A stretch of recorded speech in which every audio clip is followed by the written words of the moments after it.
on va prendre une offrande pour le Seigneur et on va faire des annonces en même temps pour la semaine. Amen. Alléluia. Tourne avec ton voisin, dis-lui bienvenue dans la maison du Seigneur. Bienvenue dans la maison du Seigneur. Alléluia. Alléluia. Si on peut se lever, juste le frère prêt à prier pour l'offrande, ensuite on pourra s'asseoir. Prions tous ensemble. Merci Père éternel pour ton amour, pour ta grâce, ta bonté, ta miséricorde, Papa. Seigneur Jésus, merci Papa pour ce privilège que d'être dans ta maison, Seigneur. Bénis Seigneur Jésus ces offrandes. Bénis chaque main qui donne, Papa. Bénis ceux qui n'en ont pas et que ces offrandes permettent l'avancement de ton œuvre, Père éternel. C'est avec l'action de grâce que nous avons ainsi prié. Que l'Assemblée dise au nom de Jésus. Au nom de Jésus. Amen. Vous pouvez vous asseoir dans la présence du Seigneur. Et en ce qui concerne les annonces, cette semaine, comme d'habitude, mardi, on aura évangélisation. Et l'évangélisation sera au métro Saint-Michel. Et on se retrouve là-bas à partir de 19h15. Et à partir de 19h30, l'évangélisation commence. Et vous êtes vraiment invités à vous joindre à l'équipe d'évangélisation, c'est tous les mardis. Et si vous voulez avoir des indications, ou bien si vous voulez avoir les moyens de pouvoir vous y rendre, me voir à la fin, ou bien voir le frère Pierre à la fin du service, et on va vous donner les détails. Et ensuite de cela, samedi prochain, à la même heure, nous avons service ici. Amen. Amen. Et autre annonce aussi, si on peut continuer à garder en prière le nouveau local pour le service de l'église de Saint-Michel. En fait, comme vous le savez, pour la plupart d'entre vous, nous sommes en train de chercher un local de telle manière à ce qu'on puisse transférer le service à dimanche matin. Et on visualise vraiment, on est vraiment en train de viser le mois de juin, juillet, pour pouvoir faire le transfert. Donc si vous pouvez garder cela en prière, et ça va vraiment, et si vous sentez de donner quelque chose au Seigneur pour pouvoir, je vais dire, donner financièrement également, vous pouvez le faire parce que ça va prendre des finances aussi pour pouvoir louer un local un peu plus large. Parce qu'on dit vraiment d'avoir un local d'environ 100 personnes. Amen. Amen. Et le Seigneur a promis qu'il allait faire de grandes choses ici. Vous savez, il y a un peuple ici à Saint-Michel pour le nom du Seigneur. Il y a un peuple qui désire connaître le Seigneur. Et tu sais, tu peux te regarder toi-même qui habite ici à Saint-Michel. Regarde, il y a de cela quelques mois, il y a de cela quelques années. Tu ne connaissais pas vraiment le Seigneur. Tu avais soif de Dieu, mais tu n'avais pas un endroit où aller entendre la parole du Seigneur, où aller louer le Seigneur avec le peuple de Dieu. Mais laisse-moi te dire qu'il y a beaucoup de personnes comme toi ici dehors. Ils sont nombreux. Et nous allons bâtir l'église de Dieu. Amen. Amen. Alléluia. Et c'est tout pour les annonces. Et si on peut juste continuer à garder cela en prière, j'ai la foi que le Seigneur va faire de grandes choses. Amen. Amen. Nous avons eu une semaine extraordinaire dans le Seigneur. Il y a plusieurs personnes qui ont reçu le Saint-Esprit. Il y a des gens qui ont été baptisés au nom de Jésus. Et hier soir, à notre église mère qui est à Saint-Laurent, il y avait la veille de prière. Amen. Et beaucoup aujourd'hui ne sont pas là parce qu'ils n'ont pas pu se prier. Mais il y avait la veille de prière et beaucoup sont rentrés très tard. Moi, par exemple, on est arrivé chez nous, je crois, à 6 h du matin. On est arrivé à 6 h. Et c'est ça qui explique que mon épouse et les enfants n'ont pas pu se lever ce matin. Parce que c'est un peu plus dur pour les enfants de juste dormir 3-4 heures. Mais si tu es ici aujourd'hui, ça veut dire que tu es brave. Tout avec ton mari dit tu es brave.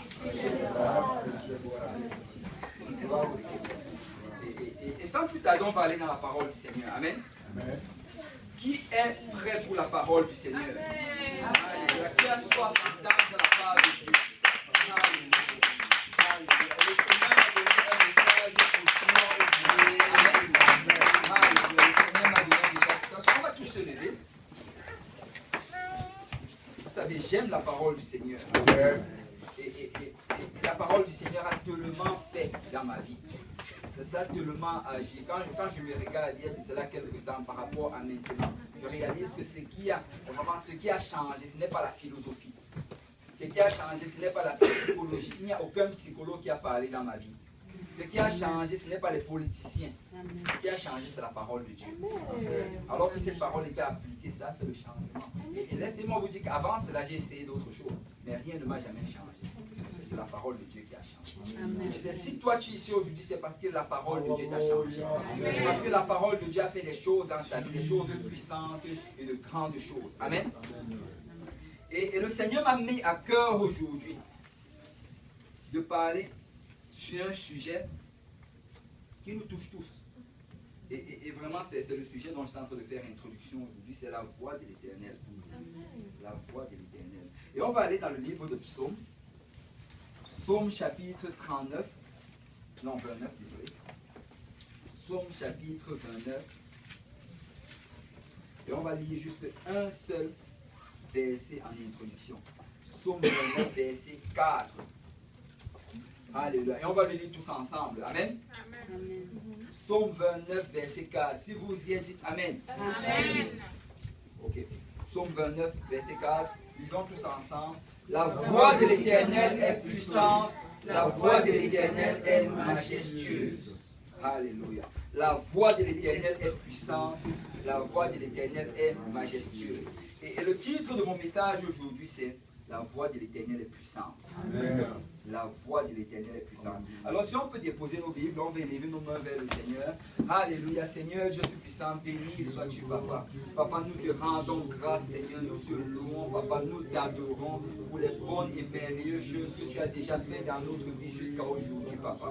Merci pour ce que tu as fait dans ta maison, Papa. Alors que nous étions en train de te louer et de t'adorer, Père. Et nous savons que tu as de plus grandes choses encore en réserve pour nous. Père, nous venons, Seigneur, maintenant, Papa, te demander d'abord pardon pour nos offenses. Pardonne-nous pour notre transgression, Seigneur. Applique ton sang dans cette maison aujourd'hui, Père. Seigneur, je prie, Seigneur, afin que tu amènes, Seigneur, nos cœurs, Seigneur, à ce lieu, Seigneur, où nous ayons la foi en ta parole. Et cette parole qui est prêchée, Papa, qu'elle trouve place fertile dans nos cœurs, Papa, et qu'elle produise le fruit jusqu'à la vie éternelle. Père, nous venons avec le nom de Jésus, reprimer toute principauté, reprimer toute autorité, reprimer tout esprit de distraction hors de ce lieu, Papa, afin que ton esprit, Seigneur, est libre pour nous, Papa, afin que ta parole soit efficace dans nos vies, Papa. Père, nous voulons sortir d'ici aujourd'hui, transformés par la puissance de ta parole, Seigneur, te ressemblant davantage, Seigneur, et étant davantage soumis, Seigneur, à ta volonté, Père. Oh, Seigneur, que ton esprit agisse, Papa, alors que ta parole, Papa, est prêchée. Seigneur, c'est avec action de grâce, Seigneur, que nous t'avons prié. Au nom de Jésus, si l'assemblée peut dire au nom de Jésus. Au nom de Jésus. Alléluia. Si on peut battre le main pour le Seigneur. Alléluia. Que le sang de Dieu. Alléluia. Que le sang de Dieu. Alléluia. La voix de l'Éternel est puissante.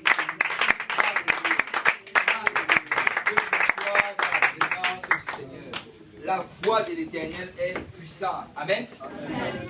Alléluia. Regardez, on va aller dans le livre de Genèse. Genèse chapitre 3. Le livre de Genèse nous parle de la création. Ça nous montre comment est-ce que Dieu a créé tout ce qui existe. Mais dans Genèse 3, à partir du verset 1, on nous parle d'abord de la tentation. Comment est-ce que le diable s'est approché, il a tenté Ève. Et quand le diable est venu, la première erreur que Ève a faite, c'est d'écouter la voix du diable. Tu sais, si le diable te parle, ne l'écoute pas. Regarde, quelqu'un veut poser cette question. Comment est-ce qu'on sait quand est-ce que le diable mange? La réponse est simple, c'est quand il commence à parler. Amen. Amen. Quand il commence à parler, c'est donc n'écoute pas le diable. Amen. Tu n'as pas besoin d'entendre ce qu'il te dit. Mais Ève a fait l'erreur d'écouter le diable. Et la Bible dit que le diable l'a trompé. On ne va pas rentrer dans les détails dans ce qu'il a fait. On sait qu'il a d'abord questionné la parole de Dieu. Après cela, il a refuté la parole de Dieu. Après cela, il a menti à Ève. Et il a vraiment malmené. Parce que quand tu commences à ouvrir ton oreille, à écouter ce que l'ennemi te dit, laisse-moi te dire qu'il va t'amener d'une dimension profonde des ténèbres. Ce sera très difficile pour toi d'en sortir. Amen. Amen. Donc nous ne devons pas l'écouter. Dis à ton voisin, n'écoute pas le diable. N'écoute pas le diable. Mais la Bible dit qu'après cela, après avoir écouté, ils ont obéi à la parole du diable. Et là, ils ont mangé du fruit défendu. Et après avoir mangé du fruit défendu, leurs yeux se sont ouverts, ils ont vu qu'il était nu. Mais vous savez, après cela, la Bible dit, à partir du verset 8,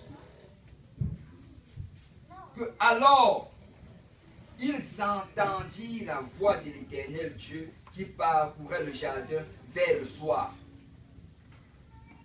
Tu vois, on nous dit que alors, après avoir péché, La première des choses qu'ils ont entendues, ils ont entendu la voix de l'Éternel, Dieu qui parcourait le jardin dans le soir. Écoute, ça d'abord, qu'est-ce que ça nous dit? Ça nous dit que chaque soir, Dieu venait passer du temps avec l'homme et la femme. Amen. Amen. Chaque soir, l'Éternel allait se promener dans le jardin, il allait chercher l'homme et la femme. Et vous savez quoi? Dieu nous cherche chaque jour.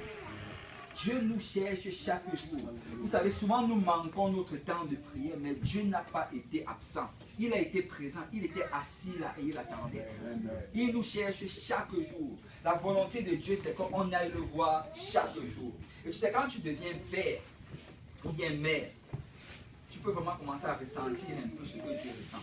Vous savez, un père veut voir son enfant chaque jour. Amen. Amen. Un père désire voir ses enfants chaque jour. Si c'était possible qu'il le voie chaque jour, il allait les voir chaque jour. Plus tard, quand l'enfant commence à grandir, il appelle de moins en moins ses parents. Ça, ce n'est pas lui. Amen. Mais la Bible nous dit que l'Éternel Dieu parcourait le jardin parce qu'il désirait voir son enfant. Parce que Dieu désire nous voir chaque jour. Il désire qu'on entende sa voix chaque jour. Mais la Bible nous dit que quand, regardez bien, il dit que quand Dieu parcourait le jardin, regardez ce qui se passe par la suite. Et l'homme et la femme se cachèrent loin de la face de l'Éternel Dieu au milieu des arbres du jardin. Parce qu'ils savaient qu'ils avaient péché. Ils savaient qu'ils avaient désobéi à Dieu. Alors quand ils ont entendu que la voix de Dieu était en train de venir, ils ont ressenti que la présence de Dieu s'est rapprochée d'eux. Qu'est-ce qu'ils ont fait? Ils ont fui, ils se sont cachés. Vous savez, l'une des raisons premières pourquoi certaines personnes refusent de venir dans la maison de Dieu, c'est parce qu'ils savent que quand ils vont venir, Dieu va leur parler sur leur péché. L'une des raisons premières pourquoi ils ne veulent pas rentrer dans un endroit où on prêche la prédication, c'est parce qu'ils savent que je sais que quand je vais entrer, le prédicateur là va encore parler sur des choses qui ne le regardent pas. C'est l'une des raisons pourquoi les gens ne veulent pas venir. Et peuple de Dieu, que nous ne soyons pas de cela.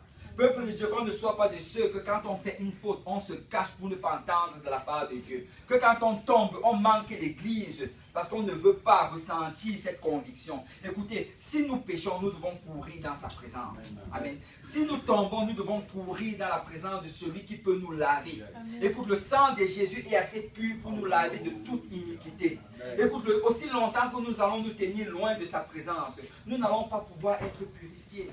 La Bible dit que le juste tombe 7 fois, mais il se relève toujours. Amen. Amen. Et le Seigneur va toujours le purifier. Alors, peuple de Dieu, ne fuyons pas quand nous tombons, mais courons dans la maison du Seigneur. Amen. Amen. Ne fuyons pas quand nous chancelons, mais courons dans la maison du Seigneur. Parce que le Seigneur désire nous nettoyer. Regarde, le Seigneur Jésus, quand il était ici, qu'il était sur la terre, la Bible nous dit qu'il allait manger avec des gens de mauvaise vie, avec des publicains, avec des prostituées. Il allait passer du temps avec ces brigands-là. Et quand les pharisiens, quand les religieux allaient le voir, on allait lui dire, mais ça c'est qui ça? Il se dit qu'il est prophète. Mais regardez, il mange avec les gens de mauvaise vie. Jésus s'est levé, il les a pointés, il leur a dit, écoutez bien ceci.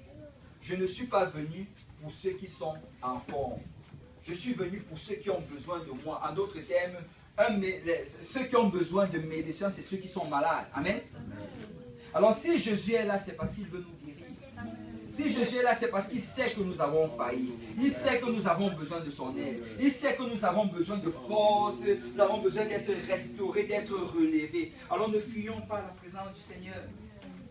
Et tu sais, quand le Seigneur va s'approcher de toi, il va toujours te poser des questions. Regardez ce qu'il fait à partir du verset 9.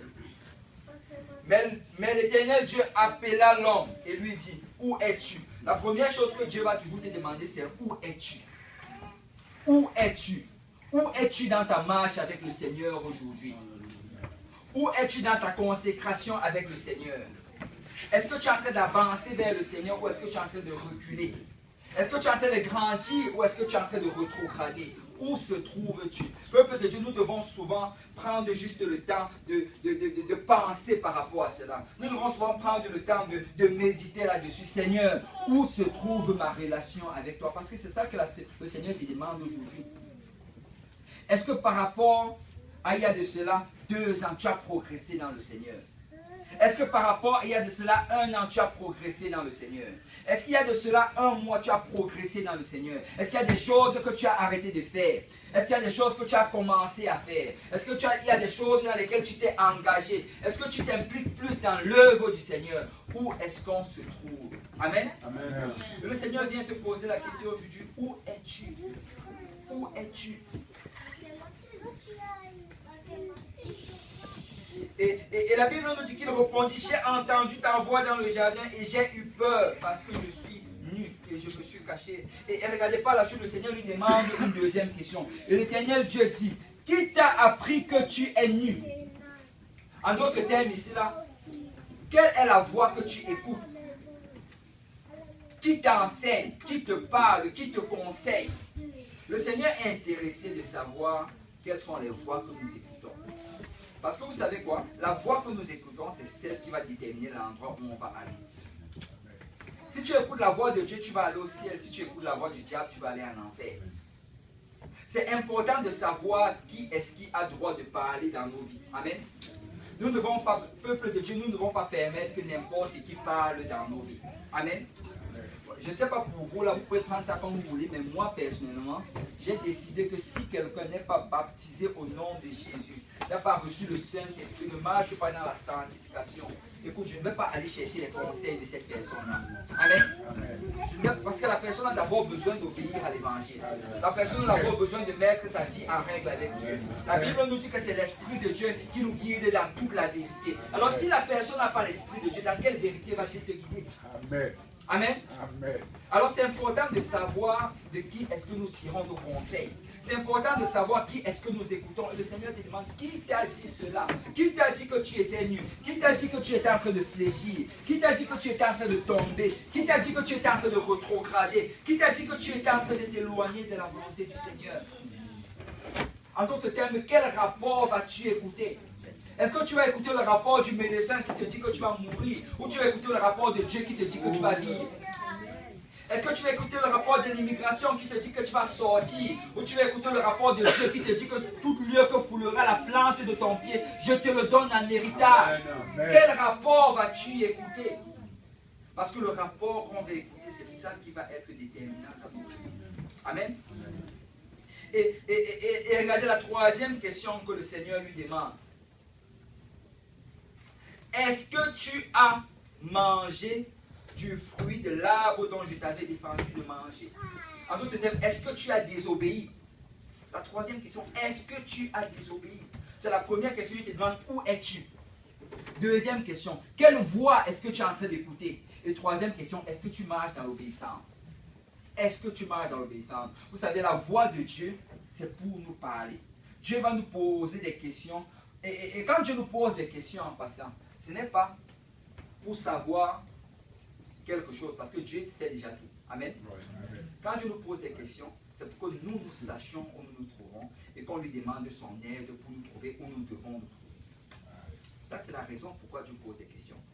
Et vous savez, moi, je crois fermement que ce jour-là, si Adam avait dit, Seigneur, j'ai désobéi à ta parole, je reconnais que c'est de ma faute, aide-moi, purifie-moi, sanctifie-moi. Vous savez quoi? Dieu l'aurait restauré ce jour-là. Dieu l'aurait restauré. Parce que tout ce que Dieu désire, c'est un cœur repentant. Tout ce que Dieu désire, c'est quelqu'un qui va dire, Seigneur, je reconnais ma faute, j'ai besoin de ton aide.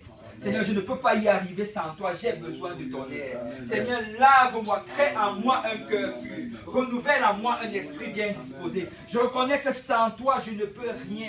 Et laisse-moi te dire, peuple de Dieu, que si tu fais cette prière vers le Seigneur va t'aider. Le Seigneur va t'aider. Quand je te pose la question, ce n'est pas pour te condamner. Amen. Amen. Si tu entends le prédicateur prêcher sur la situation de ta vie, ce n'est jamais pour te condamner. C'est pour te dire qu'il y a de l'aide pour toi. C'est pour te dire qu'il y a un Dieu qui est capable de t'aider. Il est capable de te soulever. Il est capable de te restaurer. Amen. Amen. Et nous ne devons pas fuir la voix de Dieu. Parce que la voix de Dieu, c'est pour la repentance. La voix de Dieu, c'est pour la restauration. Amen. Amen. Et cette voix est puissante, peuple de Dieu. Cette voix est puissante. Écoute, chaque fois que la voix de Dieu a été appliquée sur quelque chose ou sur quelqu'un, quelque chose s'est produit. Parce que la voix de Dieu est puissante. Vous savez, dans le psaume qu'on a mis en introduction, dans le psaume 29, David entre dans cette description-là de la voix de l'Éternel. Et quand tu lis vraiment ce psaume, tu réalises qu'il est en train de décrire la voix de l'Éternel comme si c'était un tonnerre. Comme si, vous savez, le tonnerre est puissant. Est-ce qu'il y a quelqu'un ici qui a déjà été à l'extérieur quand il y a eu un orage et qu'il y a eu un vrai tonnerre? Le tonnerre, ça va te faire trembler. C'est puissant, ça vient avec les éclairs. Écoute, c'est quelque chose en fait que... il y a tellement de puissance, je crois que j'avais lu ça quelque part, il y a tellement de puissance dans une éclair que c'est capable d'alimenter en énergie, en électricité, toute la province du Québec. Un seul éclair, il y a assez de puissance là-dedans. Et David entre ici dans cette description-là, il commence à décrire comment est-ce que la voix de l'Éternel peut être comparée au tonnerre. Regardons, on va aller dans le psaume 29, à partir du verset 1. La Bible dit, psaume de David. Fils de Dieu, rendez à l'Éternel. Rendez à l'Éternel gloire et honneur. Rendez à l'Éternel gloire pour son nom. Prosternez-vous devant l'Éternel avec des ornements sacrés. Tu vois, il est en train de nous dire d'abord que nous devons rendre gloire à Dieu. Amen. Nous devons élever le Seigneur. Et nous ne devons pas juste l'élever avec le fruit de nos langues, mais nous devons également l'élever avec des ornements sacrés. Amen. Et quand on parle des ornements sacrés ici, en anglais, en fait, on dit c'est la beauté de la sainteté. Qu'on doit l'élever en fait en vivant une vie sanctifiée. Amen. Parce que l'adoration du Seigneur se fait de deux manières. Par nos bouches et par nos actions. Amen. Et je compte rendre gloire à Dieu. Et là maintenant, il commence à nous dire, à nous décrire comment est la voix de l'Éternel. Et regardez le verset 3. La voix de l'Éternel retentit sur les eaux. Le Dieu de gloire fait gronder le tonnerre. L'Éternel est sur les grandes eaux. Tu vois, il commence d'abord par nous dire que cette voix-là est puissante. C'est comme le tonnerre. Que quand la voix de l'Éternel sort, écoute, l'eau a la capacité d'absorber des choses. Si tu mets quelque chose dans l'eau, là, ça va absorber. Qui parle des grandes eaux, c'est comme la mer, comme l'océan. Écoute, tu mets quelque chose, je ne sais pas, tu mets quelque chose sur l'eau, là, ça entre jusqu'au fond, ça l'absorbe. Mais il dit que la voix de l'Éternel n'est pas absorbée par l'eau. Que quand la voix de l'Éternel vient sur l'eau, ça retentit sur les eaux et ça devient encore plus fort. Ça veut dire que rien ne peut éteindre la voix de l'Éternel. Rien ne peut anéantir la voix de l'Éternel. Rien ne peut calmer la voix de l'Éternel. Parce que la voix de l'Éternel est puissante. Et tu sais, il dit ici que cette voix, non seulement elle est puissante, mais elle est bruyante. Peuple de Dieu, la voix de l'Éternel est bruyante. Écoute, souvent on va arriver dans notre marche avec le Seigneur et on va se demander, est-ce que j'entends même encore de la part de Dieu? Seigneur, est-ce que tu me parles encore? J'ai l'impression que quand je prie, c'est comme si j'étais dans un vide. J'ai l'impression que quand je prie, c'est comme si je n'entends rien. J'entends des gens qui disent qu'ils ont entendu de la part de Dieu. J'entends des gens qui disent qu'ils ont une relation et que Dieu leur parle. Mais pourquoi est-ce que je n'entends rien? Peuple de Dieu, laisse-moi te dire quelque chose. Si tu n'entends pas, ce n'est pas de la faute de Dieu, mais c'est de ta faute. Ce n'est jamais de la faute de Dieu parce que Dieu parle. Dieu parle jour et nuit. Dieu parle jour et nuit. Et c'est pourquoi est-ce que je dis que c'est de notre faute? C'est parce que souvent nous sommes tellement distraits qu'on ne peut pas entendre de la part du Seigneur. Souvent on est tellement concentré sur les choses de la terre, les choses charnelles qu'on ne peut pas entendre de la part du Seigneur. Peuple de Dieu, laisse-moi te dire que si tu décides d'être fidèle dans la prière, si tu te fais une discipline de prière, tu vas entendre de la part du Seigneur. Écoute, chaque jour nous devons nous lever. Seigneur, aujourd'hui je dois entendre de ta part. Seigneur, aujourd'hui je dois passer du temps dans ta présence. Seigneur, il faut que tu me parles aujourd'hui. Et si tu fais cela, peuple de Dieu, laisse-moi te dire, et je te le garantis, que tu vas entendre de la part du Seigneur. Parce que la voix de l'Éternel est bruyante. La voix de l'Éternel crie comme le tonnerre. Mais nous devons donner l'opportunité au Seigneur de nous parler. Nous devons nous mettre dans ce lieu-là, peuple de Dieu, chaque jour où l'Éternel peut nous parler. Écoute, la sensibilité à la voix du Seigneur, ça ne vient pas automatiquement, mais ça vient avec une discipline de prière. Amen. Amen. La sensibilité, je vais le redire, la sensibilité à la voix du Seigneur, ça vient avec une discipline de prière. Écoute, ça va prendre que nous nous levons et que nous disons, Seigneur, je désire entendre ta voix. Et parce que je désire entendre ta voix, chaque jour, je vais passer du temps avec toi. Je ne sais pas, je vais passer 15 minutes, je vais passer 30 minutes, je vais passer 1 heure, mais je vais passer du temps avec toi. Et laisse-moi te dire que si tu prends cet engagement, tôt ou tard, tu vas pouvoir discerner la voix du Seigneur. Oh oui, tu vas pouvoir discerner la voix du Seigneur. Cette voix sera claire à ton oreille. Tu vas savoir, ça c'est la voix du Seigneur. Amen. Amen. Regarde, David dit ceci. C'est dans le psaume 5, verset 3. Alléluia. Psaume 5, verset 3. David, c'est quelqu'un qui connaissait la voix du Seigneur. Et même par exemple, commençons à partir juste du verset 1 jusqu'au verset 3. Au chef des chants avec des flûtes, psaume de David. Prête l'oreille à mes paroles, ô Éternel. Écoute mes gémissements. Sois attentif à mes cris, mon roi, mon Dieu. C'est à toi que j'adresse ma prière. Tu vois, il est en train de dire ici là que Seigneur, moi, j'adresse ma prière vers toi. C'est à toi que je parle, Seigneur. Mais regardez le verset 4. Éternel, le matin, tu entends ma voix. Le matin, je me tourne vers toi et je regarde. Tu vois, David dit ici que chaque matin, le Seigneur entend sa voix. Chaque matin, après que l'Éternel ait entendu sa voix, il ferme sa bouche, il se tourne vers le Seigneur et il regarde. Il regarde parce qu'il attend que le Seigneur parle. Il sait que l'Éternel va le parler. Écoutez, très souvent, pourquoi on n'entend pas la voix de Dieu, c'est parce qu'on parle trop. Amen. Amen. Parce que nous parlons souvent trop. On passe 1 heure là juste à parler. Écoute, si tu viens parler avec moi, tu parles. Après, je ne pourrai pas non plus parler parce que tu es en train de parler. Je ne vais pas te couper la parole. Amen. Amen. Et souvent, on fait ça avec Dieu. Seigneur, Seigneur, Seigneur, Seigneur, Seigneur, Seigneur, Seigneur. Amen. On ne se lève pas. Le Seigneur reste à... Il voulait parler, mais on ne lui a pas donné l'opportunité. Mais David dit que après t'avoir parlé, je ferme ma bouche, je tourne mes yeux vers toi et je regarde. Amen. Et je regarde. Et nous devons prendre du temps dans la parole, dans la présence du Seigneur afin qu'il nous parle. Amen. Amen. Et parce que sa voix est bruyante. Mais ça prend vraiment que nous soyons sensibles à cela. Et la sensibilité va venir avec la discipline dans la prière. Regardons, on retourne au psaume 29. Verset 4. La voix de l'Éternel est puissante. La voix de l'Éternel est majestueuse. Tu sais, quand on parle de puissance, une puissance, quelque chose qui est puissant, c'est quelque chose qui est capable de générer une forte énergie. Amen. C'est quelque chose qui est capable de générer un travail. Je vais vous donner un exemple. Quand on regarde une voiture, on dit « Waouh, cette voiture est puissante ». Ça veut dire que la voiture a assez de chevaux, a assez de puissance dans son moteur pour que quand tu la démarres, là, tu ressens d'abord que le moteur est fort et quand tu appuies sur l'accélérateur, ça va très très vite. C'est ça la puissance. Mais quand on dit que la voix de l'Éternel est puissante, ça veut dire que la voix de l'Éternel est capable de produire quelque chose. La voix de l'Éternel est capable d'agir. Écoute, tout ce dont on a besoin dans notre vie, c'est la voix du Seigneur. Peu importe la situation à laquelle tu fais face, tu as juste besoin de la voix du Seigneur. Tu n'as pas besoin des politiciens, tu n'as pas besoin des philosophes, tu n'as pas besoin des psychologues, mais tu as besoin de la voix du Seigneur. Écoute, que ce soit la maladie, que ce soit les dettes, que ce soit les problèmes dans ta famille, tout ce dont tu as besoin, c'est la voix du Seigneur, peuple de Dieu. C'est la voix du Seigneur, parce que la voix du Seigneur est puissante. Il n'y a rien qui peut tenir face à la voix du Seigneur. Il n'y a rien qui peut tenir quand la voix du Seigneur est élevée.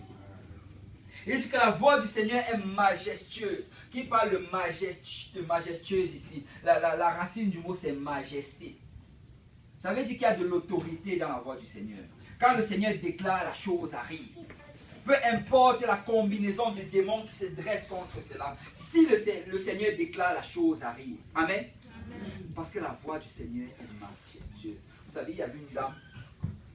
Peut-être vous avez déjà entendu l'histoire, là, mais c'était une église aux États-Unis. Et c'était dans l'église du pasteur Williams. Et cette dame-là, elle était venue dans la maison du Seigneur, alors qu'elle avait eu une vie passée très très difficile. Sa vie passée était remplie de crimes et de beaucoup de mauvaises choses. Mais quand elle est venue dans la maison du Seigneur donner sa vie à Dieu, c'était aussi un moment où elle était en train de faire face à la justice à cause de tout ce qu'elle avait fait. Alors, à l'église, on priait pour elle, on priait pour que le Seigneur fasse quelque chose dans sa situation, que le Seigneur l'aide, parce que vraiment les charges contre elle étaient très lourdes. Elle devait faire la prison pour cela. Et là, on a prié, parce qu'elle était déjà impliquée même à l'église, elle était impliquée dans l'école du dimanche, dans plusieurs choses, et elle avait vraiment consacré entièrement sa vie au Seigneur. Mais malgré cela, la justice était toujours derrière elle. Alors on avait cédulé la date à laquelle elle devait passer devant le juge. Et là, le jour est arrivé et elle est passée devant le juge. Et là, quand elle est arrivée devant le juge, on a énoncé les charges qui étaient contre elle. Et après avoir énoncé cela, le juge lui a donné un certain nombre d'années de prison. Je ne sais pas si c'était 2 ans ou bien 5 ans. Mais elle devait passer du temps en prison. Il a dit, tu vas passer 5 ans en prison. Après qu'il lui ait donné cela, les larmes ont commencé à couler des yeux de cette dame-là. Parce que sa vie avait complètement changé. C'était plus la même criminelle d'avant, c'était une nouvelle créature. Amen. Et là, elle a juste demandé quelques minutes si elle pouvait aller aux toilettes. Et on a permis, elle est partie aux toilettes. Quand elle est allée aux toilettes, elle a commencé à prier. Et alors qu'elle priait, elle a sorti de sa poche un mouchoir. C'est un mouchoir qu'une sœur lui avait donné à l'église. Et dans le mouchoir, il y avait ce proverbe. Sur ce mouchoir, il y avait écrit ce proverbe-là. Je ne sais pas exactement c'est quel proverbe, mais le proverbe, ça dit ceci. Que même le cœur du roi est entre les mains du Seigneur. Il est tourné à gauche et à droite comme bon lui semble. Et elle a cité cela. Elle a confessé cela. Elle a dit, Seigneur, ça c'est ta parole. Même le cœur du roi est entre les mains du Seigneur. Même le cœur du juge est entre les mains du Seigneur. Et peuple de Dieu, je vous l'assure, elle est retournée devant ce juge-là. Et ça c'est la vérité, ce n'est pas une histoire inventée. Elle est retournée devant ce juge. Et le juge lui a dit, écoutez, nous avons reconsidéré votre cas. Et vous savez, au lieu de passer 5 ans en prison, vous allez juste passer quelques semaines en prison dans votre maison, dans votre maison, et après cela, vous serez libre. Il n'y a que Dieu pour faire une chose. Il n'y a que Dieu pour faire une chose. Parce que même le cœur du juge est entre les mains du Seigneur. Laisse-moi te dire que même le cœur de l'agent d'immigration est entre les mains du Seigneur. Même le cœur du médecin est entre les mains du Seigneur. Même le cœur des banquiers est entre les mains du Seigneur. Même le cœur de celui qui est propriétaire de ton immeuble est entre les mains du Seigneur. Écoute, peuple de Dieu, nous devons réaliser que tout se trouve entre les mains du Seigneur. Notre vie n'est pas juste entre les mains du diable, entre les mains du monde. Non, non, non. Notre vie est entre les mains du Seigneur. Et peu importe la situation, il faut juste que Dieu parle. Il faut juste que Dieu parle. Amen. Amen. Parce que la voix de l'Éternel est majestueuse. Et quand le roi parle, vous savez, la Bible dit que la parole du roi est irrévocable. Quand le roi parle, c'est ainsi que ça va se produire. Mais regardez ceci. Le verset 5. La voix de l'Éternel brise les cèdres. L'Éternel brise les cèdres du Liban. Waouh! Vous savez, les cèdres du Liban, c'était du... En fait, le cèdre d'abord, c'est une qualité de bois. Et c'était un arbre. Et cet arbre-là était gigantesque. Cet arbre-là était gros. Cet arbre était géant. Et c'était très utilisé dans la construction. Et les cèdres du Liban étaient très réputés justement à cause de leur grosseur et de leur grandeur. Mais la Bible nous dit ici, et David compare par rapport à cela, il dit que la voix de l'Éternel brise les cèdres du Liban. Tu sais, peu importe ce qui se dresse devant toi, la voix de l'Éternel peut la briser. Peu importe la situation dans ta vie, laisse-moi te dire, peuple de Dieu, que la voix de l'Éternel peut la briser. Peu importe la hauteur, la grandeur, la profondeur, la voix de l'Éternel peut briser cela. Tu sais, nous devons vraiment réaliser qu'il n'y a aucune montagne qui est trop élevée pour que la voix de l'Éternel ne puisse la rabaisser. Il n'y a aucune vallée qui est trop profonde pour que la voix de l'Éternel ne puisse l'élever. Peuple de Dieu, mettons notre confiance en l'Éternel. Amen. Mettons notre confiance en l'Éternel. Cherchons que l'Éternel parle dans nos vies. Parce que si l'Éternel parle, c'est que tout est possible. Et regarde, non seulement il dit que l'Éternel brise les cèdres du Liban, mais regardez le verset 6. Il est fait bondir comme des veaux. Et le Liban et les Syriens comme les jeunes buves. Si quelqu'un peut prendre juste la batterie. On dit qu'il est fait bondir comme des veaux. Waouh! Tu sais, c'est quelque chose que de briser quelque chose dans ta vie. Mais c'est quelque chose d'autre encore de les faire bondir devant toi. C'est souvent le Seigneur va briser des choses dans notre vie, mais on va encore faire face à cela parce qu'il faut bouger cette situation. Il faut déplacer ce gros cèdre. Mais le Seigneur dit qu'il va également les faire bondir. Donc peut-être que tu as entendu de la part du Seigneur qui va te délivrer d'une situation. Mais tu sais quoi, comment continuer à chercher la face de Dieu jusqu'à ce qu'il fasse sauter cette situation dans ta vie. Continue à chercher la face de Dieu jusqu'à ce qu'il fasse disparaître cela. Parce que la voix de l'Éternel fait bondir les cèdres. Amen. Et regarde, il dit, il fait bondir les cerfs comme des veaux. Verset 7. La voix de l'Éternel fait jaillir des flammes de feu. Waouh! La voix de l'Éternel fait jaillir des flammes de feu. Il y a certaines situations que le Seigneur doit briser dans nos vies. Il y a certaines situations qui doivent faire rebondir. Mais il y a d'autres situations qui va juste faire consumer par son feu. Et la voix de l'Éternel est capable de consumer. Écoute, combien de personnes, on a des témoignages des gens qui avaient le cancer. Le Seigneur a consumé le cancer dans leur vie par sa voix. Il y a des gens qui traversaient des dépressions. Le Seigneur a consumé cela par la voix. Il y a des gens qui étaient dans des addictions. La voix de l'Éternel a consumé cela. Il y a des gens qui avaient le diabète. La voix de l'Éternel a consumé. Peuple de Dieu, réalisons à quel point la voix de l'Éternel est puissante. Amen. Amen. Vous savez, quand nous faisons face à une situation, que notre premier recours ne soit pas le monde. Que notre premier recours ne soit pas tout le système que le monde a établi. Allons d'abord chercher la voix du Seigneur. Amen. Allons chercher la voix du Seigneur. Amen. Écoute, nous sommes dans une société où il y a tellement de choses disponibles que très souvent, on ne va même pas chercher la voix du Seigneur, mais on va d'abord courir chercher dehors. Dès que tu as un problème financier, tu vas chercher une carte de crédit. La voix du Seigneur. La voix du Seigneur. Quand on est malade, très souvent on veut courir vite à l'hôpital. Et après on va passer 8 heures d'attente là-bas à l'hôpital. Alors que si on cherchait la voix du Seigneur, peut-être qu'il nous aurait guéri sur le champ. Je ne dis pas que Dieu est contre les médecins, c'est Dieu qui a créé la médecine. Mais cherche la voix du Seigneur. Peut-être qu'il va te dire d'aller à l'hôpital. Mais peut-être aussi qu'il va te dire que je te guéris là sur le champ. Amen. Peut-être qu'il va dire au nom de Jésus, ça sort et ça sort. Amen. Parce que la voix de l'Éternel est puissante. Et nous devons chercher la voix du Seigneur. Nous devons vraiment être toujours à l'aide. Seigneur, je veux connaître ta voix par rapport à cette situation. Seigneur, il faut que tu parles. Regardez le verset 8. Il dit, la voix de l'Éternel fait trembler le désert. L'Éternel fait trembler le désert du Calès. Tu sais, soit nous faisons face à des situations dans notre vie. Nous traversons le désert, des moments arides, des moments où il y a une quiétude qui n'est pas agréable, des moments où on a l'impression qu'on ne voit pas la fin du tunnel, des moments où on pense qu'on va juste mourir dans cette sécheresse du désert. Laisse-moi te dire que si tu fais face à cette situation, tu as juste besoin de la voix de l'Éternel. Tu as juste besoin d'entendre de la part de l'Éternel, parce que l'Éternel fait trembler le désert.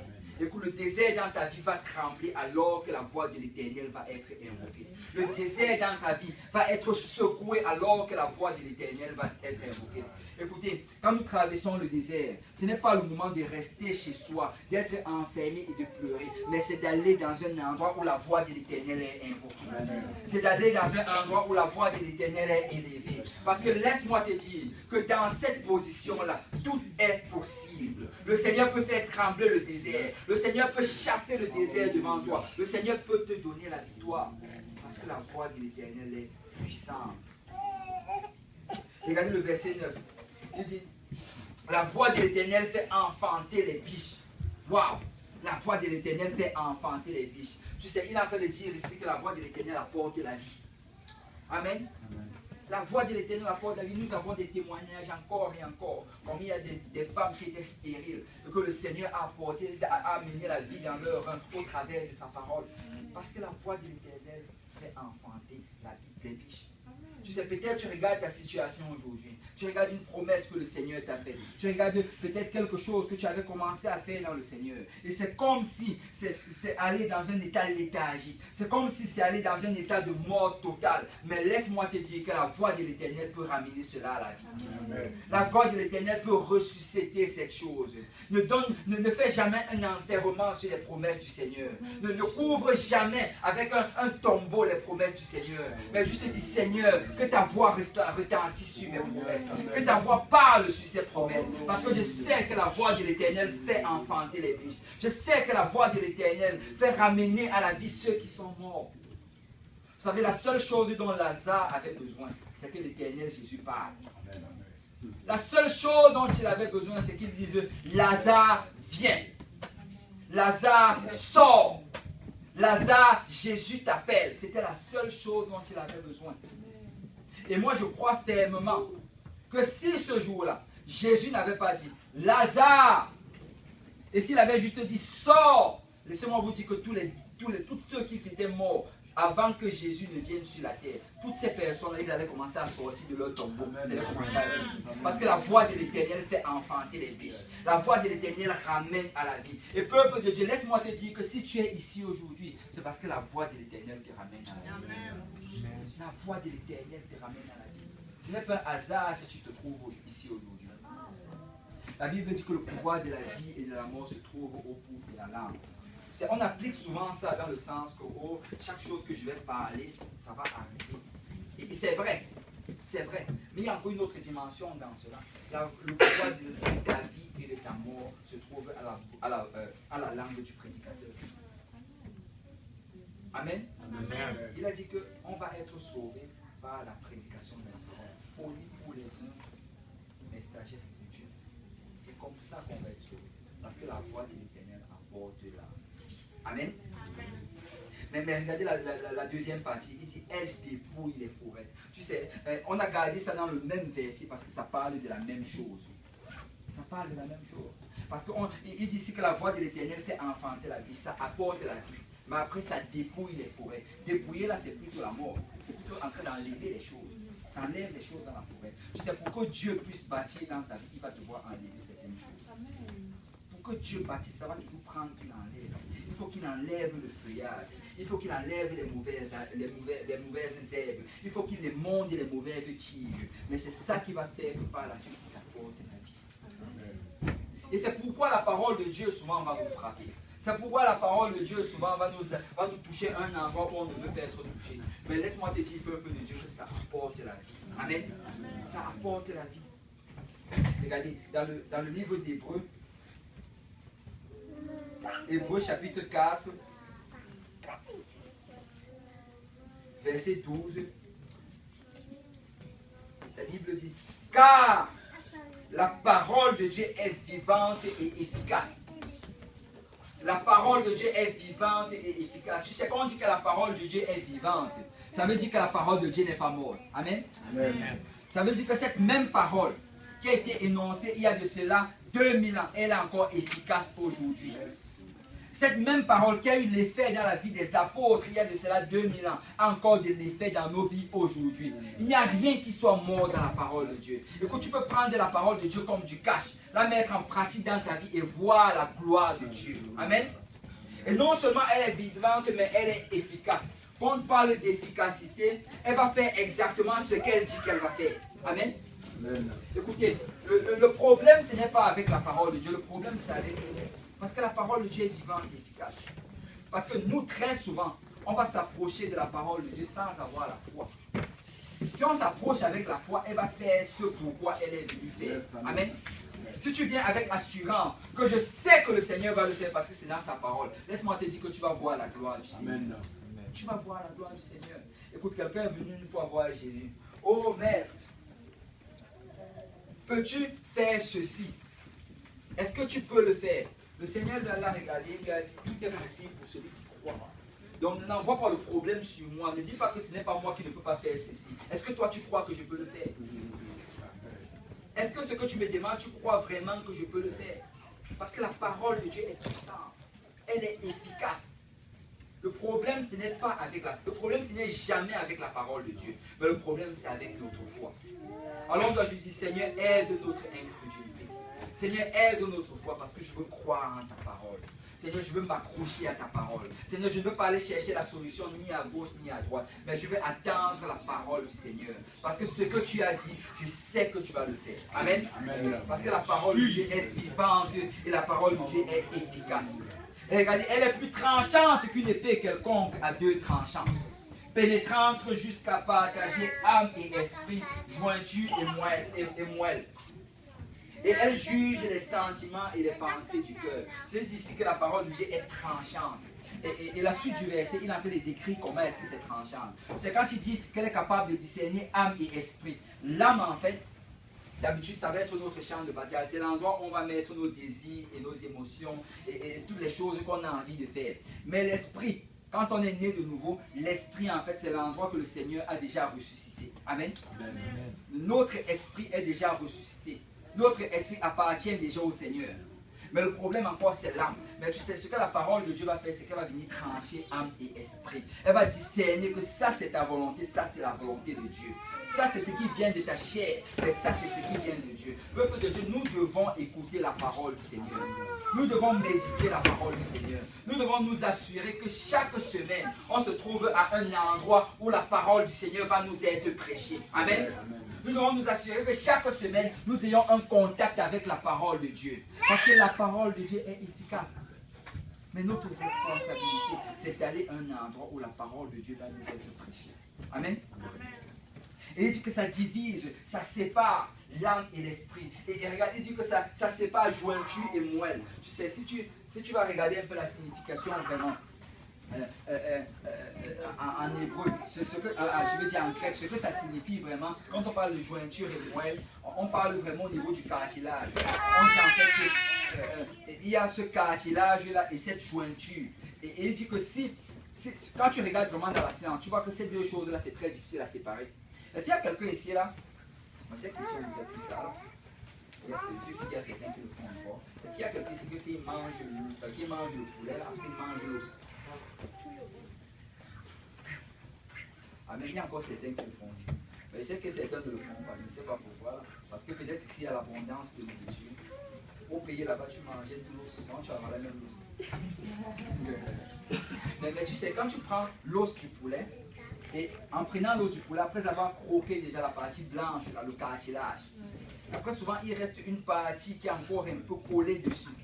Et cette partie qui est collée dessus en fait, la Bible dit ici que la parole de Dieu est comme cette épée-là qui est capable, elle est tellement tranchante qu'elle est capable de venir raser cette partie-là. Écoute, tu ne peux même pas raser ça avec le couteau. La Bible dit que la parole de Dieu peut raser cela. En d'autres termes, si tu te mets en contact, si tu te mets à un endroit où la parole de Dieu est prêchée, semaine après semaine, jour après jour, tu vas voir comment le Seigneur va commencer à discerner dans ta vie, à séparer les choses qui sont de Dieu et des choses qui ne sont pas de Dieu. Même si souvent tu as du mal à discerner cela, laisse-moi te dire que si tu te mets à un endroit où se trouve la voix du Seigneur, très très rapidement, alors que les jours passent, le discernement va se produire. Vous savez, très souvent on dit, Seigneur, je veux connaître ta volonté dans ma vie. Seigneur, je veux que tu me parles, je veux savoir ce que je vais faire. Nous avons juste besoin d'être un endroit où la parole de Dieu est prêchée. Nous avons juste besoin d'entendre la voix du Seigneur. Parce qu'alors que nous sommes dans cet endroit-là, sa parole est assez puissante et assez tranchante pour pouvoir discerner la moelle de la jointure. Amen. Et il dit, elle juge les sentiments et les pensées du cœur. Ça veut dire que la parole de Dieu va te juger. Ça va te juger. Quand on va prêcher la parole de Dieu, ça va te juger. Souvent on reste, oh oui, le prédicateur me juge. Oui, la parole de Dieu te juge. Ce n'est pas le prédicateur, c'est la parole de Dieu. Amen. Et si le Seigneur fait cela, c'est parce qu'il veut que tu te répandes. Et regarde le verset 13.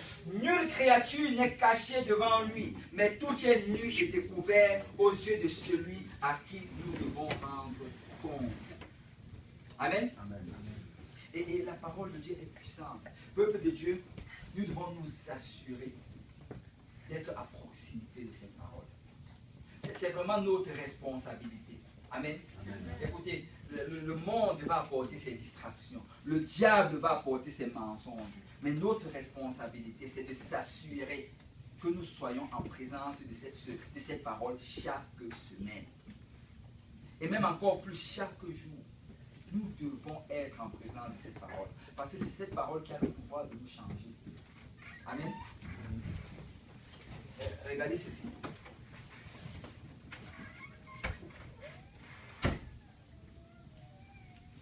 Si tu regardes les gens qui croissent dans le Seigneur, qui grandissent rapidement et qui prospèrent dans les voies de Dieu, tu vas réaliser que ces personnes-là, ce sont les gens qui passent plus de temps dans la présence de la voix du Seigneur. Que ce soit au travers de la prière, de la lecture de la parole de Dieu, ou bien qui viennent à l'église. Tu vas voir, c'est un simple. Si tu veux regarder les gens qui sont le plus impliqués dans l'œuvre du Seigneur, tu vas voir que ce sont les gens qui sont le plus fidèles à l'église. Aussi simple que ça. Parce que le plus tu vas être fidèle à l'église, le plus tu vas être exposé à la voix du Seigneur, et le plus vite elle aura de l'effet dans ta vie. Parce que c'est nous qui décidons à quel point nous voulons avancer dans le Seigneur. Amen. Souvent tu vas dire à quelqu'un, oh le Seigneur, c'est la volonté du Seigneur dans ta parole que tu arrives à ce niveau. Si la personne va dire, oh si Dieu le veut, non, non, non, c'est si toi tu le veux. Dieu a déjà décidé que c'est comme ça. Et souvent, même on dit à quelqu'un, oh, est-ce que tu vas venir à l'église ce dimanche si Dieu le veut? Dieu veut que tu viennes à l'église le dimanche. Dieu veut que tu le viennes. Je peux déjà te le dire. Tu n'as pas besoin de gêner et de prier pour cela. Dieu veut que tu le viennes. Amen. Amen. Amen. Dieu veut, la parole de Dieu est vivante et efficace et elle est scellée. Elle ne change pas. Dieu veut que tu pries. Dieu veut que tu gênes. Dieu veut que tu viennes dans sa maison. Dieu veut que tu évangélises. Dieu veut que tu intercèdes. Dieu veut que tu enseignes des études. Amen. Alors l'exemple ici, Dieu le veut. C'est la volonté de Dieu. Amen. Mais la question c'est, est-ce que nous le voulons? Parce que Dieu va toujours agir à la dimension à laquelle nous allons aller. Dieu va toujours agir jusqu'à dans la dimension où nous allons aller. En d'autres termes, je peux le dire de cette manière ici. La voix de Dieu va retentir aussi fort que nous le voudrons. Parce que ça va toujours être dépendant de nous. Tu sais, la Bible dit ceci de Jérémie, qu'avant que tu naisses, je t'avais déjà choisi, j'avais déjà fait de toi le prophète des nations avant sa naissance. Donc chacun d'entre nous ici, avant même que nous ne venions dans la maison de Dieu, Dieu nous avait déjà vu, il avait dit que cette personne-ci va être un grand évangéliste, cette personne-ci va enseigner beaucoup d'études bibliques, celle-ci, elle va jouer dans la chorale, celle-ci, elle va chanter, et quand elle va chanter, la présence de Dieu va tomber, celle-ci va être vraiment très impliquée dans l'école du dimanche. Le Seigneur a déjà mis cela en chacun d'entre nous. Mais pour atteindre ce potentiel-là, ça va prendre que nous le voulions. Ça va prendre que nous le voulions. Ce n'est pas Dieu qui ne veut pas. Amen. Et vraiment, si nous voulons arriver à cet endroit-là, ça va vraiment prendre que nous arrivons à ce point-là où on permet à l'Éternel d'agir dans nos vies. Nous devons permettre au Seigneur d'agir dans nos vies. Regardez ceci, on va aller dans le livre de Genèse. Genèse chapitre 1. On ne va même pas le lire, en fait, je vais juste paraphraser. La Bible nous dit qu'au commencement, Dieu a créé les cieux et la terre. Amen. Et après avoir créé les cieux et la terre, on nous dit que bon, quelque chose s'est produit. Après, la terre était informe et vide. Et là, Dieu a commencé à parler. Mais si tu continues à lire, tu vas réaliser que alors que Dieu parlait, les choses se produisaient. Le Seigneur n'a pas complété la création en un jour. Amen. Le Seigneur n'a pas complété la création en une heure. Vous savez, souvent on veut s'approcher de Dieu et on veut que Dieu complète la création. Dieu complète son œuvre en nous en une minute. Oh Seigneur, change-moi. Et après on ouvre nos yeux, je suis changé. Non, non, non, non, non. Ce n'est pas comme ça que Dieu fonctionne. Amen. Amen. Ce n'est pas comme ça. Si tu regardes Dieu, ça lui a pris 6 jours pour compléter sa création. 6 jours pour compléter sa création. Et peuple de Dieu, ça va prendre du temps pour qu'on soit complet dans le Seigneur. Ça va prendre du temps pour qu'on arrive à cet endroit-là où vraiment le Seigneur veut que nous soyons. Amen. Amen. Mais ce que ça va prendre pour qu'on y arrive, ça va prendre que nous nous mettons un endroit où le Seigneur peut parler dans nous. Parce que si tu regardes le point commun dans tout cela, c'est que chaque jour Dieu parlait. Chaque jour Dieu parlait. Le premier jour, il dit que la lumière soit. Et la lumière fut. Le deuxième jour, la Bible nous dit Dieu dit. Le troisième jour, Dieu dit. Le quatrième jour, Dieu dit. Le cinquième jour, Dieu dit. Le sixième jour, Dieu dit. Parce que Dieu doit parler pour que la chose arrive. Parce que la voix de l'Éternel est puissante. Écoute, peuple de Dieu, je sais que tu regardes aujourd'hui. Et je suis dans une église où je sais que les gens ont soif de Dieu. Les gens ont soif de faire la volonté de Dieu. D'être soumis à la parole de Dieu dans leur vie. Mais laisse-moi te dire que pour que ça arrive à cet endroit, il faut que tu te décides aujourd'hui. Il faut que nous décidons comme peuple de Dieu. Que chaque jour nous allons être dans un lieu où la voix de l'Éternel peut retentir dans nos vies. Amen. Chaque jour, Dieu doit dire dans nos vies. Chaque jour, on doit aller vers le Seigneur et entendre de la part de Dieu. Chaque semaine, on doit venir dans la maison du Seigneur. Parce que nous allons progresser alors que nous nous mettons sous le timbre de la voix de l'Éternel. Amen. Parce que Dieu doit dire.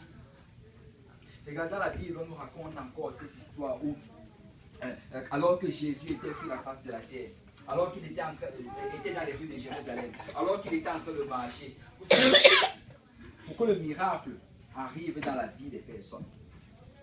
Quand tu regardes le livre de Matthieu, Marc, Luc et Jean, pour que les miracles arrivent, il fallait qu'il soit un endroit où ils puissent croiser le Seigneur Jésus. Ce n'est pas tout le monde à Jérusalem qui était guéri. Ce n'est pas tout le monde en Samarie qui était guéri. Ceux qui étaient guéris, c'est ceux qui se mettaient à un endroit où le Seigneur pouvait faire une œuvre dans leur vie. Regardons, nous parle de l'histoire de Bartimée. Bartimée, c'est un aveugle. Bartimée, c'est un aveugle. La Bible nous dit que Bartimée, je ne sais pas, je crois qu'il était aveugle depuis son enfance. Il n'avait jamais vu le soleil.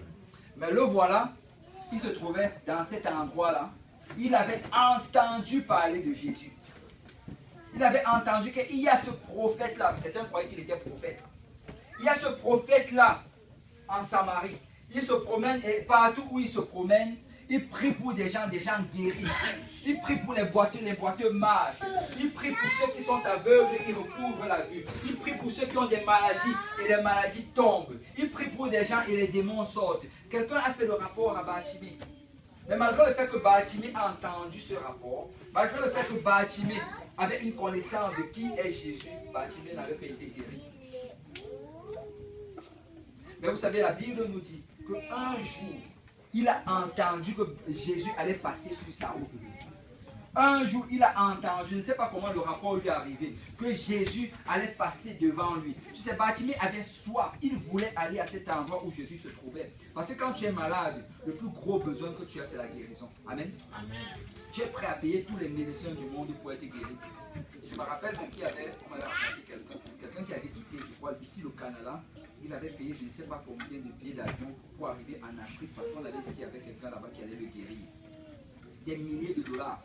Et vous savez, quand nous sommes dans une situation vraiment où nous avons besoin de guérison, on est prêt à tout. Le Bartimée en ce moment-là, il n'y avait personne qui était tellement intéressé dans son cas pour le prendre pour l'amener où Jésus se trouvait. Mais ce jour-là, il a entendu que Jésus allait passer devant lui. Ce jour-là, il a entendu que cette rue-là où il demandait l'aumône chaque jour, Jésus allait passer. Et il a dit, aujourd'hui c'est mon jour. Vous pouvez faire tout ce que vous voulez, Jésus va me guérir. Vous pouvez me battre aujourd'hui, mais Jésus va me guérir. Et la Bible dit qu'alors que Jésus passait, il y avait une foule autour de lui. Parce que chacun avait soif, chacun voulait être guéri. Vous savez, et il était en train de presser Jésus à gauche et à droite. Il était de tous les côtés. Mais Bartimée a vu ceci. Il a dit que si Jésus passe aujourd'hui, c'est que c'est fini pour moi. Vous n'aurez plus jamais mon opportunité. La Bible nous dit que Bartimée a commencé à crier. Fils de David, aie pitié de moi. Jésus, fils de David, aie pitié de moi. La Bible dit qu'il criait tellement fort que toute la foule qui était autour de Jésus a commencé à être dérangée par cela. Et les gens commençaient à lui crier dessus. Bartimée, tais-toi, je crois qu'il t'entend. Bartimée, ferme la bouche, laisse-nous tranquille. Bartimée, nous avons aussi des besoins. Mais tu sais, Bartimée était décidé que fils de David, aie pitié de moi. Je ne vais pas laisser passer mon jour. Ça, c'est mon opportunité d'être guéri. Ça, c'est mon opportunité d'avoir la vue aujourd'hui. Ça, c'est le jour où Jésus peut me toucher. Oh, peut-être que je ne vais plus jamais passer. Peut-être que je ne vais plus jamais entendre sa voix. Mais aujourd'hui, je vais entendre la voix du Seigneur. Il a crié, fils de David, aie pitié de moi. Fils de David, aie pitié de moi. Fils de David, aie pitié de moi. Alléluia. Il a tellement crié que le Seigneur Jésus s'est arrêté. Et quand le Seigneur Jésus s'est arrêté, la Bible dit, la foule s'est écartée. Il a dit, faites-le venir. La Bible nous dit que quand Bartimée s'est levé, alléluia, il a enlevé son manteau, il a jeté. Il a dit parce qu'aujourd'hui c'est le jour. C'est Bartimée était rempli de foi. Il ne venait pas juste parce que, oh, je vais vers Jésus. Il allait parce qu'il savait que c'est Jésus va me guérir. Je sais que dès que le mot va sortir de sa bouche, je vais voir. Amen. Je sais que quand le mot va sortir de sa bouche, je vais être guéri. Amen. Et la Bible dit qu'il a enlevé son blouson qui représentait son identité. Il a jeté de côté. Il est parti vers le Seigneur Jésus. Et selon sa foi, le Seigneur l'a guéri. Parce que la voix de l'Éternel est puissante. Amen. La voix de l'Éternel est puissante. Tout ce dont on a besoin, c'est d'entendre de la part du Seigneur.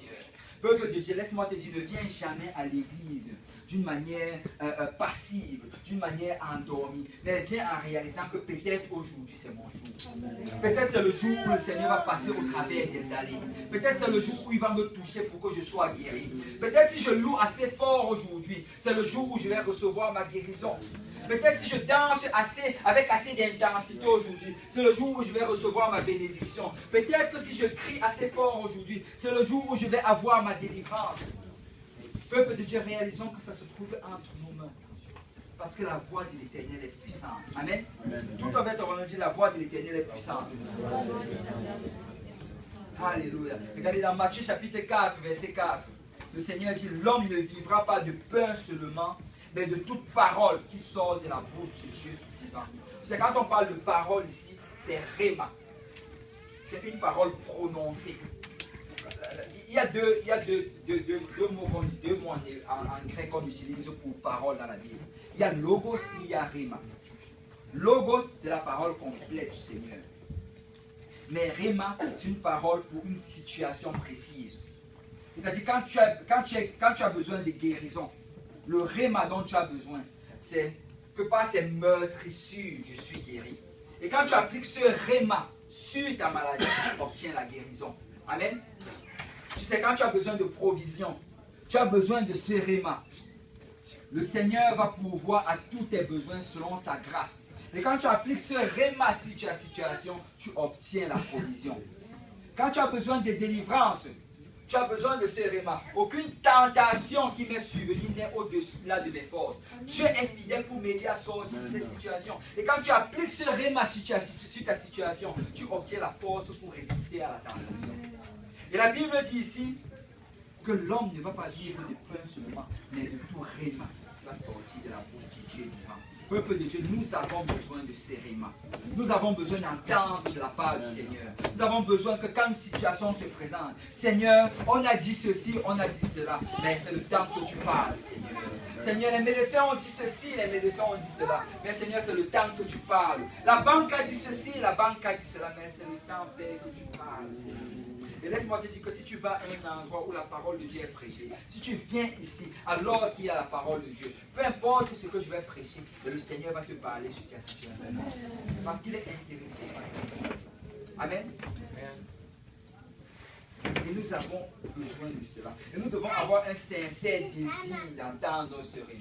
Nous devons avoir un sincère désir, Seigneur, une autre parole dans ma vie. Seigneur, parle-moi encore aujourd'hui. Parle-moi encore ce matin. Parle-moi encore ce soir. Alors que je suis dans le métro, Seigneur, parle-moi. Alors que je suis dans mon lieu de travail, parle-moi. Alors que je suis à la maison, parle-moi. Mais Seigneur, j'ai besoin d'une parole de ta part.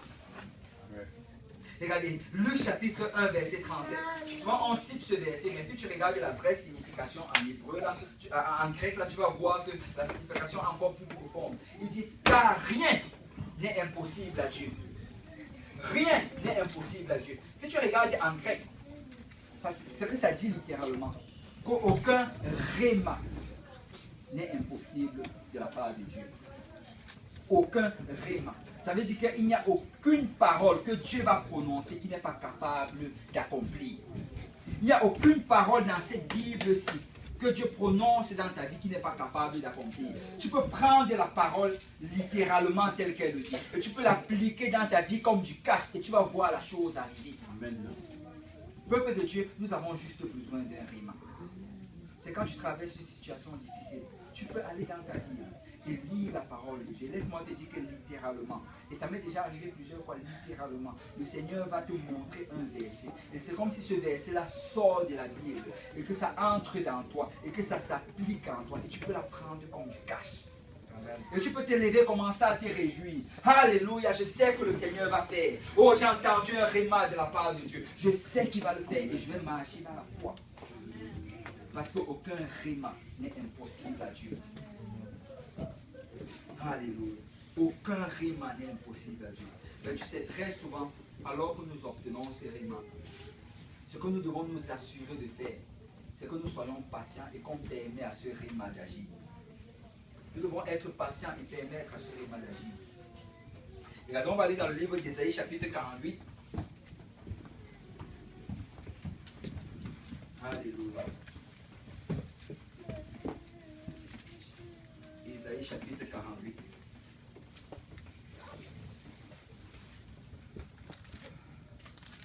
Bible dit au verset 3,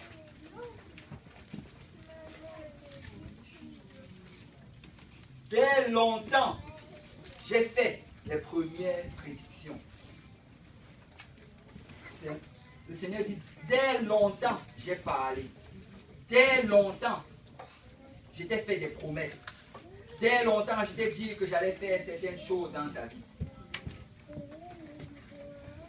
Elles sont sorties de ma bouche et je les ai publiées. Il dit que ces promesses que tu as reçues, elles sont sorties de la bouche de l'Éternel. Et que ce n'est pas parce que tu ne vois pas la chose maintenant que ce n'est pas sorti de la bouche de l'Éternel. Amen. Il dit qu'elles sont sorties de ma bouche et je les ai publiées. Ça fait peut-être longtemps que tu as entendu cela. Ça fait peut-être longtemps que tu as reçu cette promesse de la part de Dieu. Mais regarde ce qu'il dit à la fin du verset. Soudain, j'ai agi. Et elles se sont accomplies. Soudain, j'ai agi. Tu sais, peu importe le nombre d'années qui s'est passé depuis que tu as entendu la promesse, laisse-moi te dire que le Seigneur peut agir soudainement. Amen. Le Seigneur peut agir soudainement. Écoute, si tu as promis une guérison, ta guérison peut venir soudainement. Il y avait cette dame qui avait fait perdre de sang depuis 12 ans. Mais laissez-moi vous dire qu'en un jour, le Seigneur a arrêté l'hémorragie. Elle était complètement guérie. Peu importe ta situation, le Seigneur peut agir soudainement. Peuple de Dieu, ne regardons pas le temps qu'on a passé dans une situation pour déterminer si nous pouvons avoir une réponse de la part du Seigneur. Parce que notre Dieu est capable d'agir soudainement. Peut-être que ces promesses ont été données, ça fait longtemps. Mais notre Dieu est capable d'agir soudainement. Il est capable de nous guérir soudainement. Il est capable de nous délivrer soudainement. Il est capable de nous restaurer soudainement. Il est capable de ramener les membres de nos familles à Dieu soudainement. Il est capable de délivrer nos collègues de travail soudainement. Il est capable d'apporter le réveil dans nos maisons, dans nos familles, dans nos lieux de travail soudainement. Parce que notre Dieu est un Dieu qui peut agir soudainement. Il a fait des promesses depuis longtemps. Mais laisse-moi te dire qu'il va agir soudainement. Peu importe ta situation, Dieu va agir soudainement. Mais ça prend que tu gardes la foi. Ça prend que tu gardes la foi. Peut-être tu as prié pour quelqu'un et que tu n'arrêtes pas de prier jour après jour pour cette personne. Oh Seigneur, sauve-le. Seigneur, sauve-le. Seigneur, sauve-le. Laisse-moi te dire que Dieu va agir soudainement dans la vie de cette personne. Dieu va agir soudainement. Accroche-toi à la parole de Dieu. Accroche-toi à la promesse de Dieu. Parce qu'il va agir soudainement. Amen. Amen. Alléluia. Si on peut s'élever dans la présence du Seigneur. Dieu est dans un processus de transformation dans notre vie. Et ce processus-là, c'est au travers de sa parole. Et aussi longtemps qu'on va rester un endroit où la parole de Dieu va être invoquée sur nous. Aussi longtemps qu'on va s'assurer que cette parole prenne vie en nous au travers de la foi, au travers de la patience. Laissez-moi vous dire que nous allons grandir dans le Seigneur. Nous allons grandir dans le Seigneur. Et la seule responsabilité vraiment que le Seigneur me dit de vous dire aujourd'hui, la seule chose qu'il vous demande de faire aujourd'hui, c'est de prendre un engagement ferme. Que chaque jour, je dois être sous la voix du Seigneur. Chaque jour, le timbre de sa voix doit résonner en moi. Chaque semaine, il faut que je sois dans un endroit où la parole de Dieu est prêchée. Chaque semaine, il faut que je sois à un endroit où la parole de Dieu est enseignée. Et vous savez quoi? C'est la raison pour laquelle nous voulons enseigner des études bibliques à domicile. Parce que c'est vraiment en faisant cela que tu apportes souvent la parole de Dieu dans la maison de certaines personnes. Ils auront souvent du mal, ils auront souvent à combattre pour venir dans la maison de Dieu, pour venir à l'église. Mais si nous prenons un engagement avec compassion, que Seigneur, peut-être qu'ils ne veulent pas venir, mais moi je dois apporter ta parole dans leur vie. Laissez-moi vous dire que la voix de l'Éternel va avoir la puissance dans nous. La voix de l'Éternel va avoir la puissance. On va aller dans le livre de Ésaïe chapitre 55. On va finir avec ceci.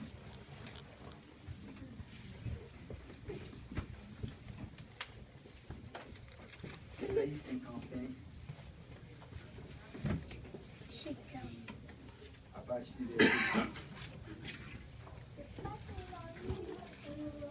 La Bible dit, comme la pluie et la neige descendent des cieux, et n'y retourne pas sans avoir arrosé, fait gronder la terre et fait germer les plantes, sans avoir donné de la semence aux semeurs et du pain à celui qui mange.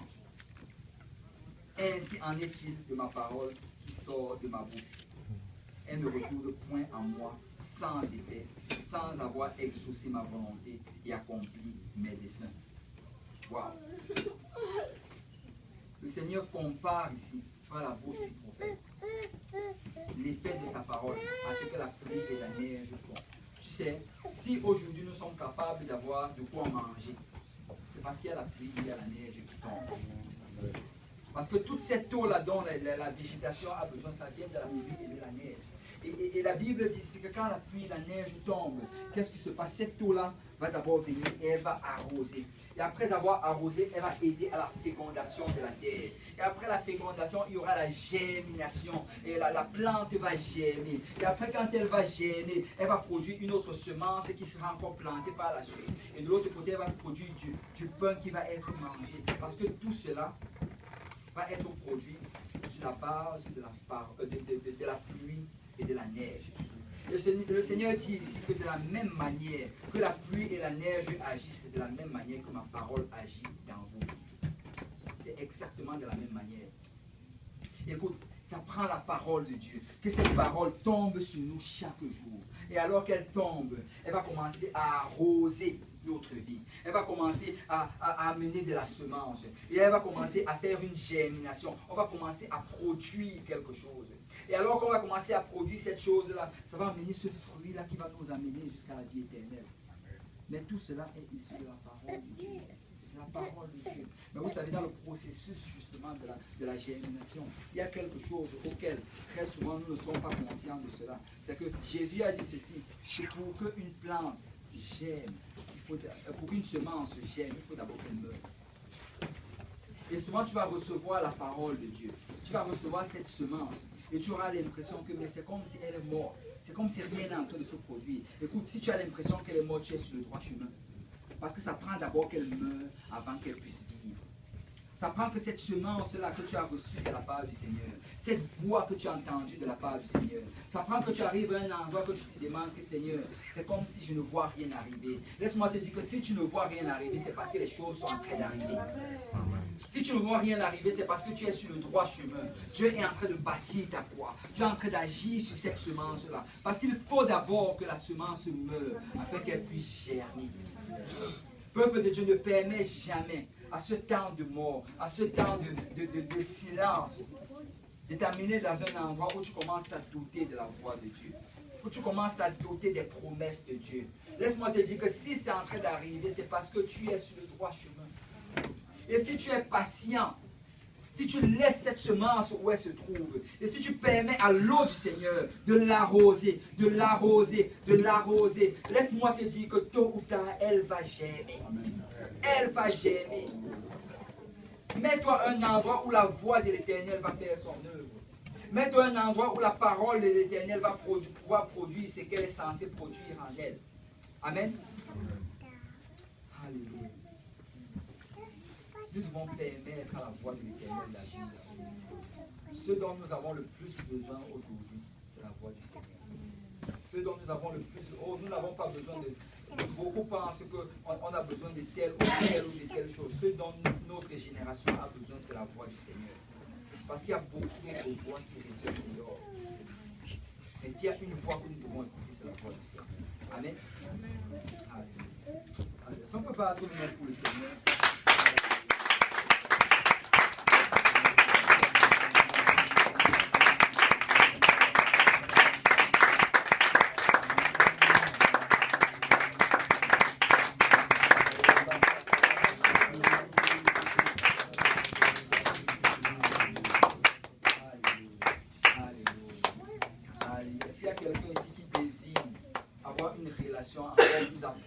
Encore plus profonde avec la voix du Seigneur. Si on peut s'avancer en avant, on va juste prendre le temps.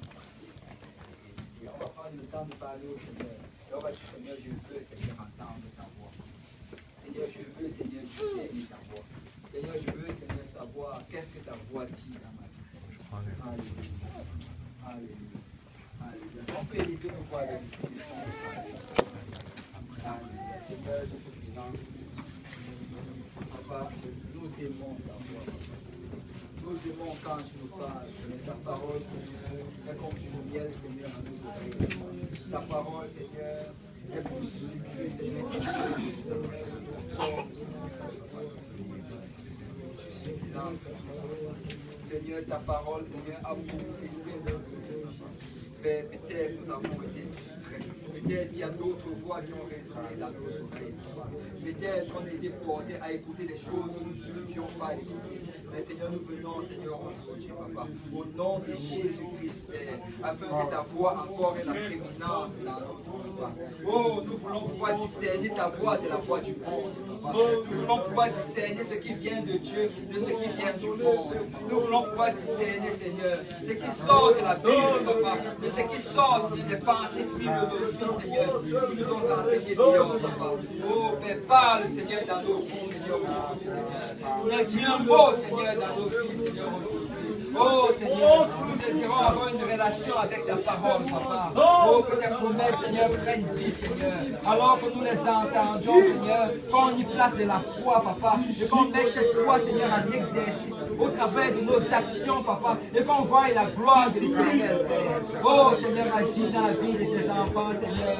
Étends tes mains, Seigneur, sur nous aujourd'hui, afin de nous rendre encore sensibles à ta parole, Papa. D'être sensibles à la voix de l'Éternel, Papa. De voir, Seigneur, la main de l'Éternel, Papa. Oh la basaka, la basso, oh la bashaka, la bashaka. Oh la basaka, la bashaka, la bashaka. Oh, parle-nous, Seigneur. Parle à ton peuple, Seigneur. Que ton peuple ne soit pas sourd, Seigneur, à ta voix, Papa. Que ton peuple ne soit pas, Seigneur, distrait, Seigneur, alors que tu nous appelles, Père. Mais qu'on puisse discerner la voix du Seigneur, Papa. Qu'on puisse discerner, Seigneur, le son, Seigneur, de ta voix, Papa. Et Seigneur, qu'on puisse, Seigneur, mettre, Seigneur, cela, Seigneur, en pratique, Papa. Obéir à ta parole, et se mettre à ta volonté, marcher dans tes voies, Seigneur. Oh la bassa, la bassa, la bassa. Oh la bassa, oh la bassa, la bassa. Nous parle à tes enfants aujourd'hui, Seigneur. Dis-nous ce que tu veux qu'on fasse, Seigneur. Dis-nous ce qu'on doit abandonner, Seigneur. Dis-nous ce qu'on doit commencer à faire, Seigneur. Montre-nous la direction, Seigneur. Montre-nous le chemin, Seigneur. Oh, parle-nous, Seigneur. Car nous avons soif, Seigneur, de toi, Papa. Nous avons soif de notre parole de l'Éternel. Nous avons soif, Seigneur, de la voix de l'Éternel. Nous avons soif, Seigneur, de la direction de l'Éternel. Oh, Seigneur, nous avons soif, Seigneur, de toi, Papa. Oh, la massacre, la massacre, la massacre. Oh, la massacre, la massacre, la massacre. Oh, la massacre, la massacre. Oh, Père, parle dans notre vie, Seigneur. Alors que nous nous engageons, Seigneur. Être fidèle dans ta maison, Seigneur. Être fidèle, Seigneur, dans l'étude de ta parole. Être fidèle dans la prière, Seigneur.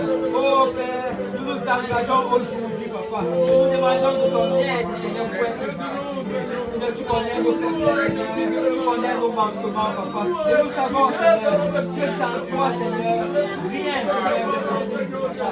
Mais ce que nous voulons, Seigneur, aujourd'hui, Papa, alors que tu nous sers, Papa. Aide-nous dans la discipline, aide-nous dans la soumission, aide-nous dans l'obéissance, Père, afin que nous soyons sensibles à ta voix, afin que nous soyons sensibles à ta parole, Papa. Et que tu fasses, Seigneur, l'œuvre que tu veux faire dans nos vies, Papa.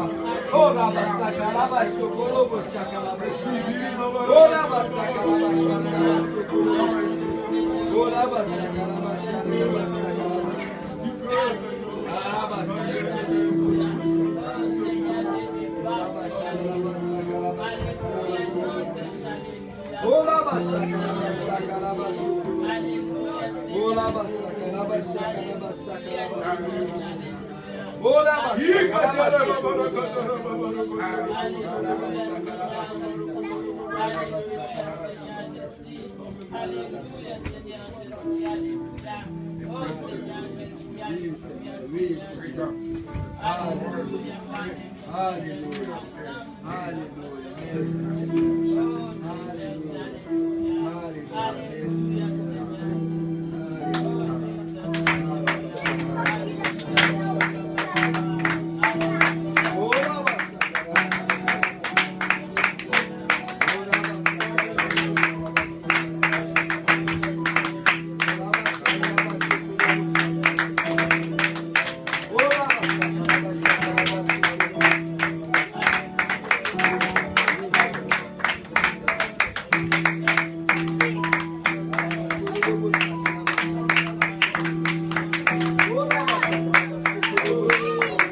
Le Seigneur.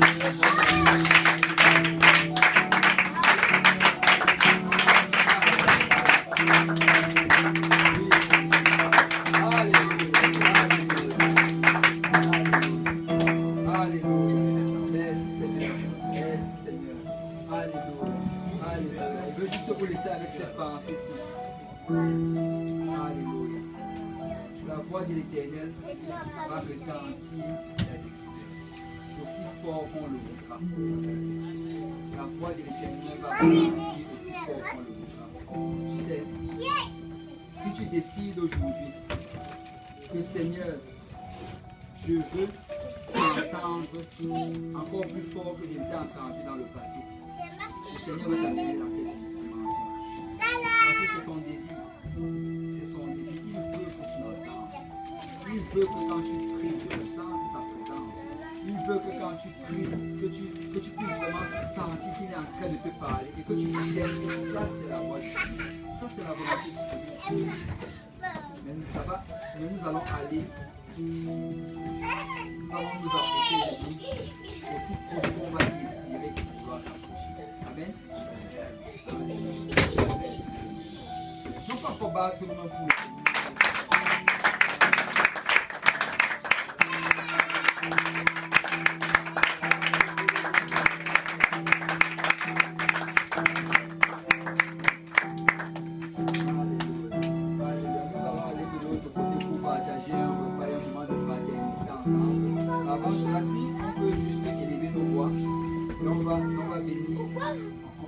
on va conclure le moment qu'on a passé ensemble et on va bénir le temps qu'on va passer dans la facilité.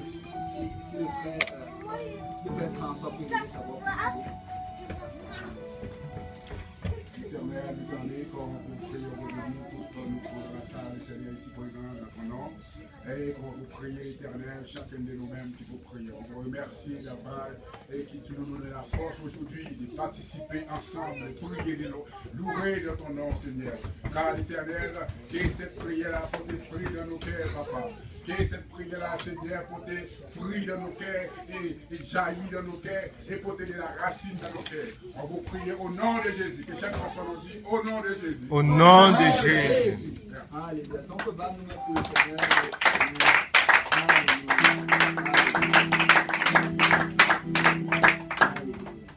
Alléluia. Alors qu'on va aller dans la salle à côté, si tu peux tourner vers ton voisin, tu lui dis la voix de l'Éternel est puissante. La voix de l'Éternel est puissante.